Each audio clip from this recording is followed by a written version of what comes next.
Genevieve Torres was deep into her work at the family attorney's office when a man walked in, clutching an old Bible in one hand and holding his 5-year-old daughter's hand in the other. She had received many compliments in her career, but this man's words struck her like none other had before. His praise felt different, touching something inside her in a way she hadn't expected. He said from there, well, then if you're not Saint Genevieve, then you must be God. But this wasn't a compliment. Genevieve realized this man actually meant it. He wasn't joking around at that point. Like, his tone changed. And then he was serious. He was like, you're God, you're a creator. Little did she know that 14 hours later, he would do the unthinkable. Today, we delve into the twisted mind of a troubled father. This is the story of Phoebe Jonchuck. This child was Phoebe Jonchuck, born in the Sunshine State of Florida on August 22, 2009. Her proud parents, Michelle Kerr and John Jonchuck Jr., welcomed her with open arms. Phoebe was a bundle of joy from the get-go, her spirit as free as a bird. She was my angel. I always called her my angel baby. She had this knack for posing for pictures, always ready to flash her radiant smile. But that wasn't all. Phoebe was a little performer too. Singing, dancing, and creating artwork were her specialties. It's the last drawings that Phoebe did and handed to her mother. With her long curly blonde hair, sparkling green eyes, and a smile that could light up the darkest of rooms, Phoebe was a sight to behold. But behind Phoebe's joyful demeanor lay stories of hardship in her family's past. Phoebe's spirit, she was so lovable. Michelle Kerr's dad vanished when she was just a little girl, and when Michelle was only 16, tragedy struck again when her mother passed away. As for Phoebe's father, John, his childhood was marked by even more chaos. His own father battled alcoholism. John's mother had her own demons. It was a tough start for both of Phoebe's parents.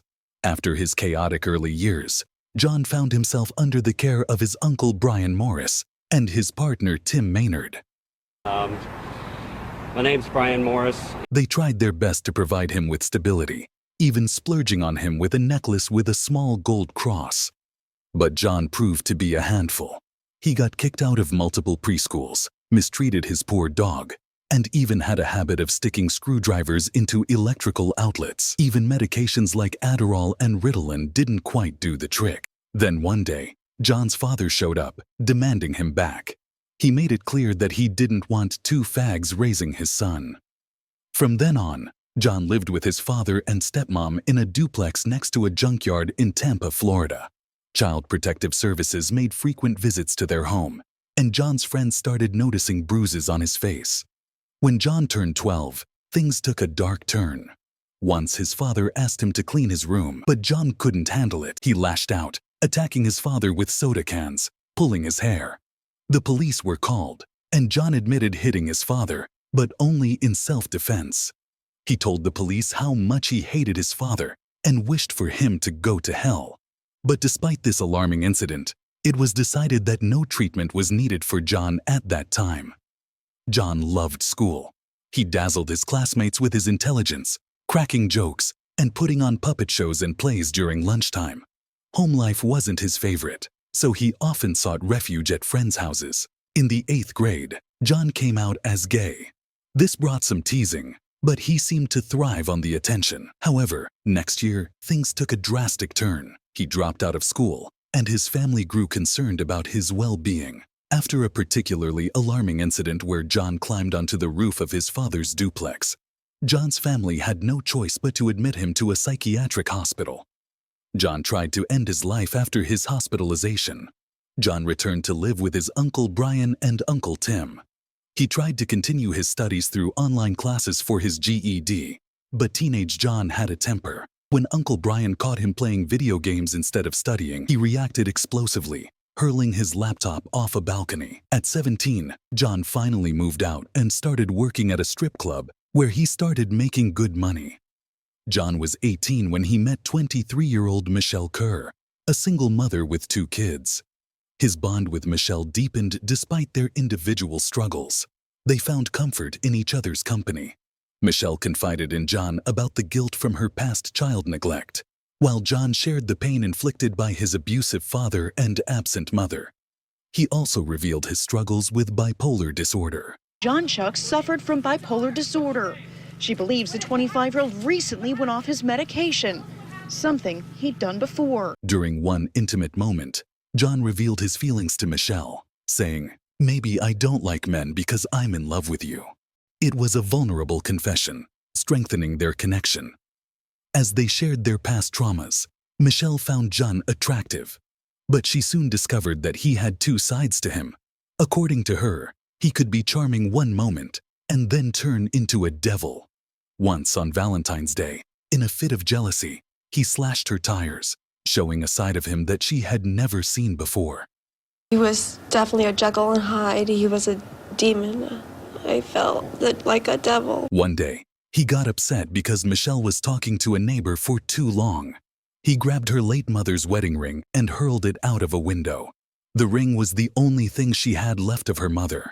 Despite this, they decided to move in together and pursue their studies at college. Michelle in graphic design and John in paralegal studies. Despite John's repeated proposals, Michelle consistently refused to marry him, their relationship remaining rocky. However, she chose to stay with him, hoping for better days ahead. Then, on August 22, 2009, their daughter Phoebe was born. She was an easygoing baby who loved being sung to sleep and having her arm stroked. John transformed into a doting father, eagerly taking on diaper duty, warming bottles, and wanting to be with Phoebe all the time. Can't even imagine. I mean, he did everything for that little girl. Phoebe's arrival ignited a change in John. Even as Uncle Brian admitted, John became more responsible and involved than ever before. Meanwhile, Michelle had plans to return to work after her maternity leave, but her health took a turn for the worse. Kerr suffers from MS and admits while she and Phoebe's dad, John Jonchuck, had an abusive relationship when they were together. She was diagnosed with multiple sclerosis and had to go on disability. The 29-year-old suffers from multiple sclerosis and says when she became sick and physically unable to care for Phoebe, she allowed Jonchuck to care for her. John attempted to return to work, but struggled to maintain a steady job. Then he turned to various dubious money-making schemes, including printing fake checks after faking a fall. He even sued the Cheesecake Factory for a hefty sum. John's turnaround was short-lived. When Phoebe was just 10 months old, the police were called to their home for a domestic incident. JN had thrown Michelle to the floor. However, Michelle decided to drop the charges after John completed a domestic violence program. Years later, another disturbing incident occurred when John attempted to choke Michelle, prompting another call to the authorities. Phoebe, only 2 years old at the time, locked herself in her parents' bedroom. After John and Michelle agreed to undergo counseling, the charges against him were again mellowed down. As Phoebe grew, she appeared to be a shy child. Often withdrawing into herself at daycare, Linda Matos was a good friend of John and me. And I can't even imagine. I mean, he did everything for that little girl. Despite Linda's efforts to engage her, Phoebe remained hesitant to speak. She was even fearful of water, showing no interest in learning to swim. It's the most heart-wrenching is that I know that Phoebe was petrified of water. She could not swim. John's mother returned to their lives, finally sober. Phoebe warmly embraced her as Mama. However, while Phoebe welcomed her grandmother, John became very resentful toward her for leaving him as a child. During Phoebe's toddler years, John continued to abuse both his wife and mother, with Phoebe unfortunately witnessing these traumatic events. Phoebe was even present when John was arrested for an incident in the bathroom. Although Michelle dropped the charges, she had enough. She finally decided to leave him for good. Upon John's release from jail, he falsely accused Michelle of harming him, resulting in a restraining order against her. In custody of Phoebe, Michelle was unable to see her daughter for over a year. As a result, I went to court with him. I provided records here saying that she was stable here and he was a good parent. And, now I feel horrible because I didn't know him in that way. In 2013, the Florida Department of Children and Families recognized the danger Phoebe faced due to her family's history of violence and neglect, yet the authorities didn't intervene. Despite John's violent behavior towards Michelle and Mama, he had a deep love for his daughter Phoebe. He enjoyed simple pleasures with her. John took pride in caring for her, brushing her long curly hair and letting her win at tic-tac-toe. He taught her the alphabet and helped her write her name with a crayon. Over the following year, John and Phoebe moved frequently, never settling in one place for long. They relied on the kindness of friends and family, often single moms who couldn't resist Phoebe's charm. While there was one occasion where he was seen being rough with Phoebe, dragging her out of the room, most of his anger was directed towards others.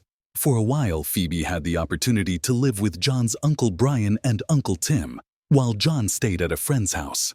Their Victorian house with a koi pound provided Phoebe with well-deserved happiness. Uncle Brian owned a roofing company and lived a very comfortable life. She was special. She was special to our hearts. But John rejected the idea, saying he can't let ___ raise her daughter, echoing his own father's stance from years before. In 2014, Phoebe started kindergarten at Cleveland Elementary School, celebrating her 5th birthday just 2 days after school began. Phoebe truly loved school, and she truly loved her classmates. Mama adjusted her work schedule to be the one to drop Phoebe off each day, bringing some stability to her routine. Mama, she actually lived with my partner Tim and Mama up until July when Mama got her own place to stay. And Phoebe moved into her grandmother's house, experiencing what may have been the most stable period in her life. She found comfort in sleeping in her grandmother's bed, saying her prayers and hugging her baby doll Lucy. I gave her everything I could and all the love that I could ever give. Despite missing her mother, Phoebe embraced her cozy life with Mama. However, when Phoebe had a nightmare and expressed her fear of being taken away, Mama pleaded to JN that his little girl needs her mother. Meanwhile, Michelle never stopped asking to see her daughter. There was at one point where the mom came with the police trying to take her, and I stood my ground with my restraining order and didn't allow her to. Eventually, JN agreed to a Thanksgiving dinner with Michelle and her new boyfriend at Cracker Barrel. However, tensions arose when Phoebe asked if she could stay with her mother, and John adamantly refused. In the weeks following Thanksgiving, things took a turn for the worst for John. He lost 2 jobs and heard the news of Michelle's upcoming marriage, stirring up deep-seated fears of abandonment and rejection. Feeling betrayed, John made distressing calls accusing Michelle of mistreating Phoebe. As soon as there was a bump in the road, it was, who can I go after? Who can I make suffer for something that I didn't? His behavior became increasingly erratic. To top it all off, he was also facing legal troubles with his lawsuit against the Cheesecake Factory. And now the Social Security office was threatening to cut off Phoebe's benefits. Despite the challenges, Phoebe and John spent Christmas Eve at Michelle's house with Mama and Michelle's boyfriend. They shared a meal and even said a prayer together. Mama was relieved to see John embracing faith, even carrying around an old family Bible. On Christmas Day, John reached out to Michelle, saying he wouldn't oppose Phoebe seeing her anymore. But when Phoebe received lovely presents from Mama, John erupted in anger at Mama, accusing her of never doing the same for him, ever. Then tensions between John and Michelle escalated, with their text exchanges turning increasingly hostile. On December 29th, Michelle called the DCF hotline, reporting John for hitting Phoebe years earlier and his lack of stable housing for her. On New Year's Eve, John filed for another restraining order, alleging that Michelle's new boyfriend had weapons in their home, but the request was denied. Meanwhile, Phoebe spent a pleasant evening with Mama, watching fireworks with her great-uncles. John spent a day doing yard work at his mama's house, but when she asked if she could have Phoebe's custody, John took Phoebe to his dad and stepmom's house, and Phoebe didn't return to school for the next 2 days. Meanwhile, John became increasingly fixated on the ancient Swedish Bible, claiming that Phoebe was a demon. Concerns grew among his co-workers as he rambled about biblical stories and sacrificial rituals. They contemplated getting him help, but feared he might lose custody of Phoebe if he got treatment. On Wednesday, January 15th, JN brought Phoebe to meet with his lawyer Genevieve Torres, as he wanted custody. However, John's behavior became increasingly erratic during the meeting. He failed to focus, waved his hands around, and insisted on discussing the Swedish Bible, even though Genevieve couldn't understand it. From there, then if you're not Saint Genevieve, then you must be God. And that then the calm and he was serious. Like it wasn't like he wasn't joking around at that point. Like he was. His tone changed, And then he was serious. He was like, "You God, you're a creator." And I said, "No, and I'm definitely not God." And I was starting to be a little not at that point. I knew something was not right. John also mentioned an upcoming appointment with a priest for baptism. Alarmed by John's behavior, Genevieve decided to call the police after he left. "Hi, what's your emergency?" "Okay, I have a client that came in. They're a client of mine. He hired me yesterday. I'm an attorney. He just came in. And then, he started right now. He's going. He has a child with him. His daughter. He left my office. He came off with a Bible and started talking to me and saying that I was the creator. I was God. And then he wanted me to read the Bible to him. I said, I can't. Isn't sweet. And he started being he's thought he's nuts." "What? Okay. And he's going with a child. Did you say he assaulted you?" No, he didn't. But what I'm saying is he's out of his mind, and he has a minor child with him driving to a church now. And I should have kept the child, and he was saying things like, I was supposed to find his paperwork today for a case. He's like, "Well, don't find the paperwork. It's not going to matter anymore." And then he wanted me to take him to the church. And then you want to leave the child here. And I should have asked the child. But now he's left with the child. Did he make statements like he wanted to harm himself? No, but he keeps saying things he said that, he keeps saying that I was he wanted me to. He keeps saying that I was God, and I keep saying I wasn't. And he said that he needs to go to the church to get baptized now, and that he not to file, and things are not going to matter anymore. And he wanted to leave the child here. And then he didn't want to drive, and then want to drive, so I don't know if he's undug. How long ago did he leave? He's just 5 minutes ago. Genevieve feared for Phoebe's safety. She expressed her concerns about John's mental state and his possession of a minor child. Is he white? He's white. He's tall. He's gay. He's feminine. So, his date of birth is what was he wearing? What color shirt? What was he wearing? His PJ. He was wearing his PJ. What color pajamas? You have plaid, and red and black and a navy shirt.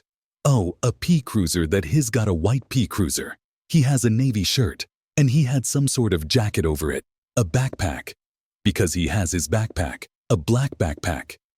It's a dog backpack, but he had a huge Bible in it.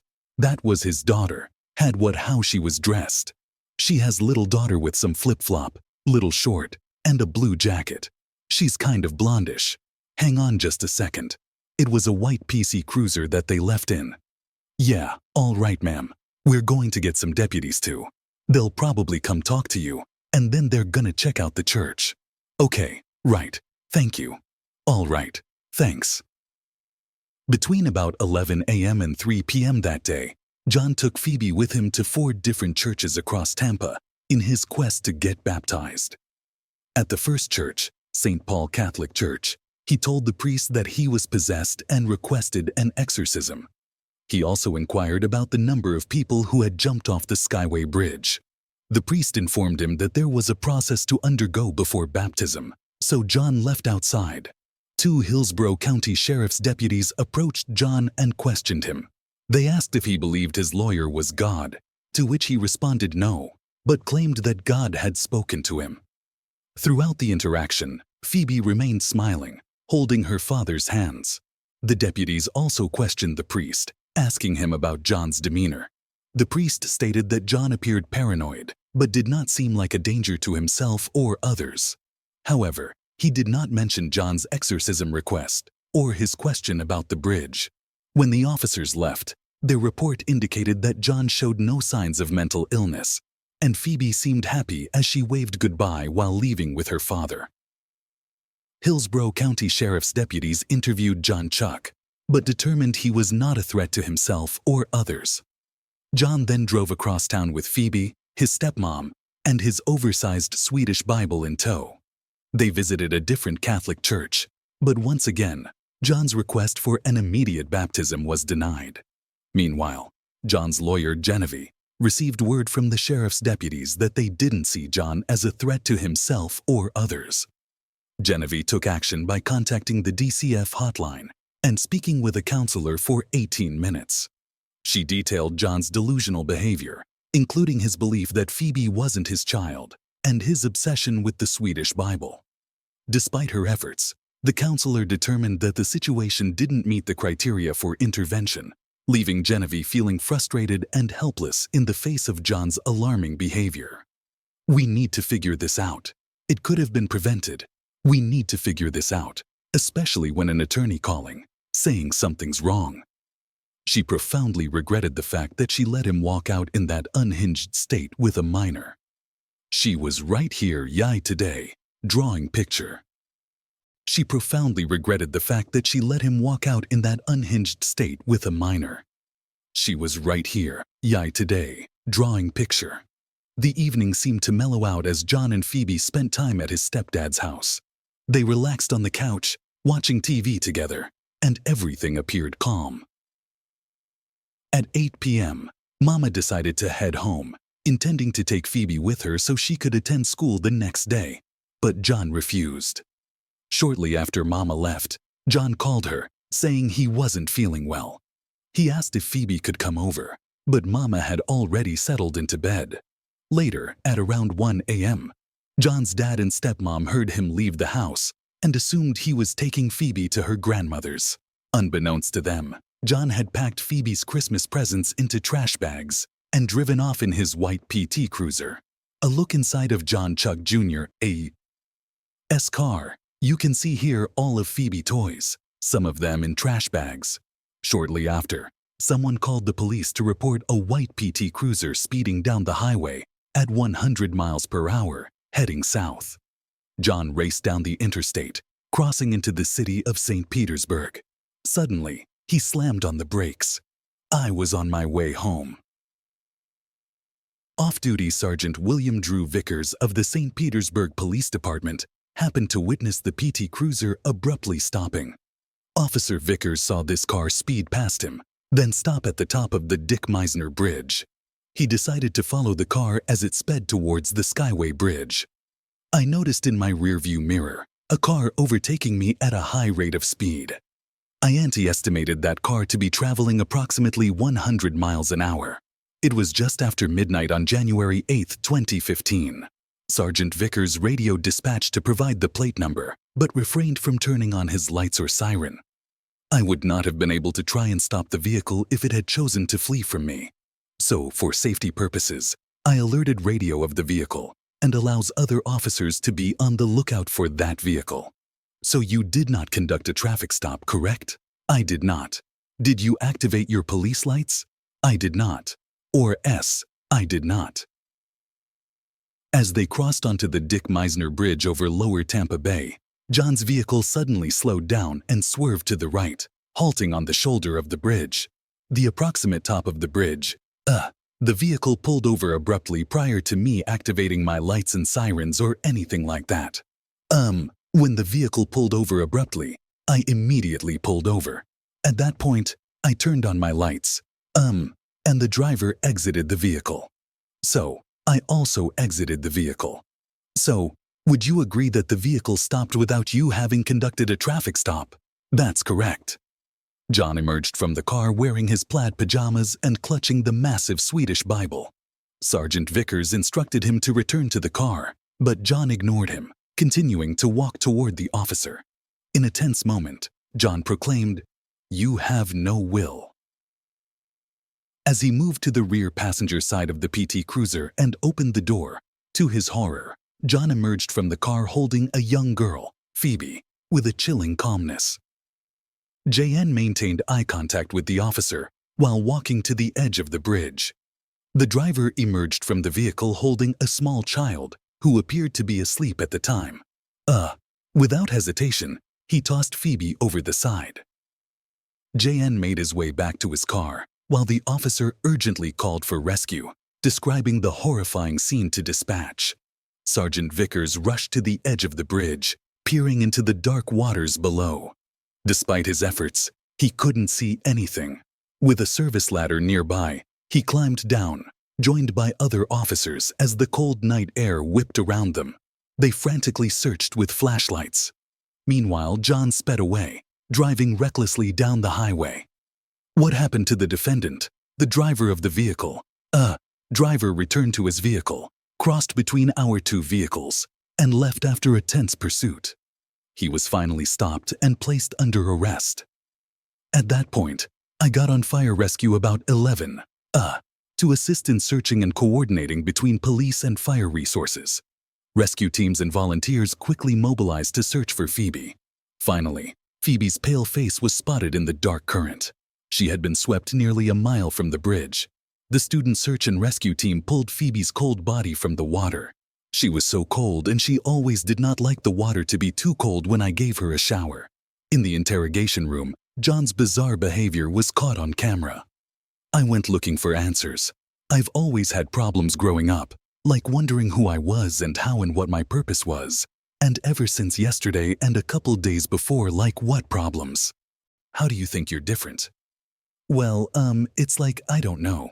Like when I went to the church, Today Church, St. Paul's Catholic Church, and I spoke to Father Bill. He told me that I wasn't going to be ready this Easter, but next Easter, and that I was the Pope.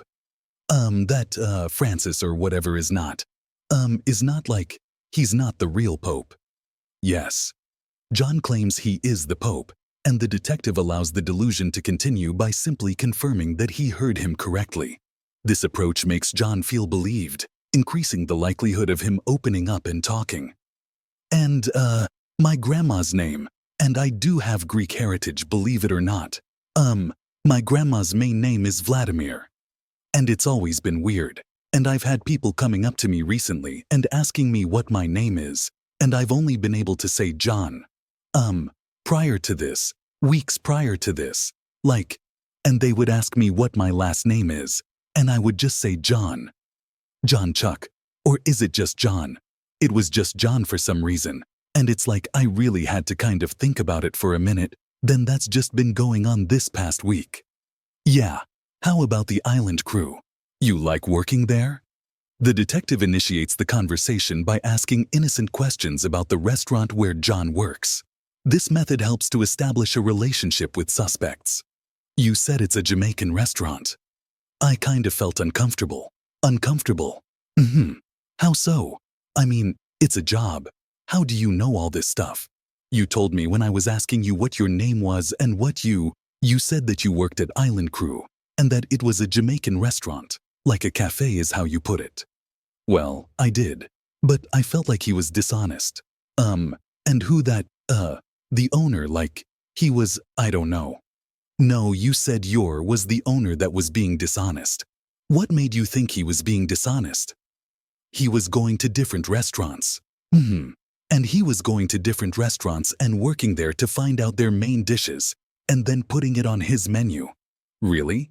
So he would go to different restaurants, find that with their, see signature dish or the main dishes on their menu, and bring it back to the restaurant that you worked at. Yes. I can see how that would be dishonest. Is Phoebe okay? Phoebe? Who's that? The detective asked about Phoebe's and deliberately allowed a prolonged silence to transpire. Individuals often feel compelled to fill in silent gaps, as John eventually did. Maybe it was my daughter, BBJ. Jonchuck. Is she okay? I don't know, John. I haven't heard. I've been here watching and talking over you or talking with you. At the end of the interrogation, the officer noted the absence of remorse or regret in John's demeanor. The only time he showed any emotion was when he asked about Phoebe's well-being. An autopsy was performed on Phoebe's small body. It was determined that she was alive before she entered the water. The water temperature that night was 67 degrees Fahrenheit, with an air temperature of 42 degrees Fahrenheit. After being charged with first-degree homicide, Jonchuck was held without bond during his initial court appearance. Judge Michael Andrews asked him if he wanted an attorney. Would you like me to hire and appoint an attorney to represent you? No. Are you sure? I want to leave it in the hands of God. John replied. I want to leave it in the hands of God. Okay, so you want to represent yourself. I want to leave it in the hands of God. Pretty sure God is not going to be representing you in this case, and you're going to be standing trial. Would you like someone standing next to you as you're standing trial?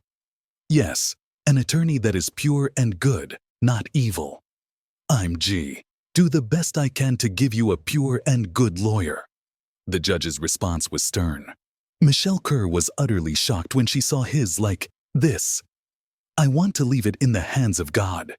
He's not himself. Pretty sure Guy's not going to be representing you in this case. He's not there. John pleaded not guilty by reason of insanity. For years, the defense and prosecution argued whether John was mentally stable enough to stand trial. He underwent psychiatric evaluation, and eventually he was deemed competent to stand trial. John's trial began in 2019. Throughout the proceedings, the defense argued that John was insane at the time of the killing, driven by imagined voices and delusions, and unaware that his actions were wrong. However, experts testified that while John did suffer from delusions, his mental illness was not the primary motive for Phoebe's death. On the other hand, prosecutors contended that John acted out of vengeance, killing Phoebe to prevent her mother from gaining custody. If he can't have her, they're not going to have her. Prosecutors also argued that John was resentful, that his own mother loved Phoebe more than she had ever loved him. On April 16th, the jury delivered its verdict, finding John guilty of first-degree homicide. He was sentenced to life in prison. Phoebe's tragic death sent shockwaves through the Tampa Bay community. Many had seen her with her father in the days leading up to the incident. Phoebe's relatives and questioned if they could have intervened earlier. Her teacher wondered if she made a mistake standing up for John. But you know now, I'm thinking, I put her in the hands of somebody worse. Sergeant Vickers wondered if his interaction with John on the bridge could have been different to save Phoebe. It was initially very difficult to talk about it because it made me so angry. It brought me to tears. Genevieve, John's lawyer, wondered if she had kept Phoebe in her office that fateful day. Phoebe's grandmother, Mama, blamed herself, questioning if her past actions had somehow contributed to the tragedy.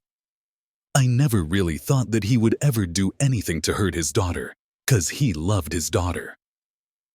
Phoebe's funeral took place on January 14th, 2015, at Lake Magdalene United Methodist Church. Around 150 people gathered to bid farewell to the young girl whose life ended tragically. Laid to rest in a multicolored striped shirt, her two favorite dolls tucked in beside her for the little girl who loved colors, a pink casket. After the service, Phoebe's casket was carried to Lake Carroll Cemetery, where she was laid to rest between her grandparents. Despite the passage of time, Phoebe's mother, Michelle, still grappled with the pain of losing her daughter. She found comfort in her morning ritual of watching the sunrise and listening to Phoebe's favorite song, Good Morning Sunshine. I would sing it to her in the morning, and I would do a gesture of extending my arms out and giving her a big hug. The memory of Phoebe lived on in the hearts of those who loved her, a bright light that would never fade. In honor of Phoebe, let's transform these memories into a chorus of change. Join us by subscribing to our channel, where we give voice to yesterday's victims, paving the way to shield the victims of tomorrow. Together, let's turn the echoes of tragedy into a resounding call for awareness and change.